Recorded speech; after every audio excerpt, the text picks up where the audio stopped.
राष्ट्रीय panchayat news. Uttarkashi tunnel में फंसे सभी 41 मजदूर तो सुरंग से बाहर आ गए हैं, लेकिन लोगों के जहन में एक सवाल कौंध रहा है कि आखिर 17 दिन तक मजदूरों ने वहां कैसे अपनी जिंदगी के एक एक पल काटे। ये 17 दिन मजदूरों के लिए 17 साल की तरह थे। जब सभी मजदूर बाहर आए तो सबके पास एक कहानी थी जो वो सुनाना चाहते थे। चेहरे पर खुशी और कुछ कहने की चाहत लिए वह टनल पर मौजूद लोगों से मिल रहे थे। इन्हीं मजदूरों में से एक थे उत्तर प्रदेश के लखीमपुर खीरी जिले के रहने वाले मंजीत। फोन पर बातचीत में मंजीत ने टनल के अंदर उन 17 दिनों की कहानी बयां की।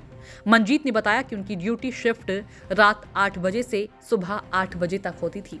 रोज हम लोग अपनी ड्यूटी पर जाते थे और समय पर वापस आ जाते थे। 11 नवंबर की रात को भी हम 41 लोग टनल में काम करने गए। रात भर काम भी किया। कुछ ही घंटे में शिफ्ट खत्म होने वाली थी, क्योंकि 12 नवंबर को दिवाली थी तो एक अलग तरह का मन में उत्साह था। बस सोचा था कि जल्दी से कमरे पर जाकर घर वालों को दिवाली की बधाई दूंगा और रात में पटाखे जलाऊंगा। इसी बीच भोर में 4 बजे के आसपास अचानक से तेज आवाज आई और टनल धंस गई। हम लोग कुछ समझ ही नहीं पाए कि आखिर क्या हुआ। जब बाहर निकलने वाले रास्ते पर भागे तो देखा कि धूल का गुबार उठ रहा है। मलबा ही मलबा जमा था। बाहर से कोई आवाज तक सुनाई नहीं दे रही थी। अंदर से मदद की गुहार लगाई और चिल्लाए, पर कोई जवाब नहीं मिला। इसके बाद हम सब लोग खौफ में आ गए। लगा कि जैसे मौत के मुहाने पर खड़े हैं, लेकिन जिंदा है। मंजीत ने बताया कि हमारा बाहर की टीम से संपर्क टूट चुका था। हम लोग कुछ समझ नहीं पा रहे थे। साथियों के अंदर एक अजीब सी घबराहट थी। उनको लग रहा था कि अब बाहर नहीं निकल पाएंगे। कुछ देर बाद साथ में काम करने वाले हमारे अधिकारियों ने कहा कि चिंता मत करो, हम यहाँ से जरूर बाहर निकलेंगे। सबसे पहले अधिकारियों ने गिनती की कि कितने लोग टनल में फंसे हैं, ताकि बाहर से कोई भी मदद आती है तो ये बताया जा सके।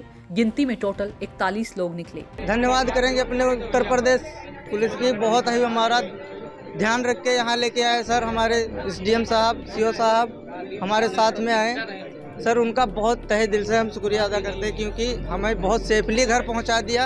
और उत्तराखंड सरकार की भी हम बहुत ज़्यादा प्रशंसा करते हैं, क्योंकि हमें बहुत ही सेफली घर पहुँचा दिया। हम इससे ज़्यादा हमारे घर के लिए और कोई त्योहार बड़ा नहीं हो सकता, कोई खुशी नहीं हो सकती इससे। उन दिनों को याद करते हो, आज देखते हो तो कैसा महसूस करते हैं? जी, उन दिनों को याद करते तो थोड़ी सी तकलीफ होती, लेकिन आज के दिन और उस दिन में कोई ज़्यादा फर्क नहीं है, क्योंकि हमें पता था जब सेफली सेफ थे अंदर में, तो हमें पता था सेफ ही निकलेंगे बाहर और सेफली ही घर पे जाएंगे।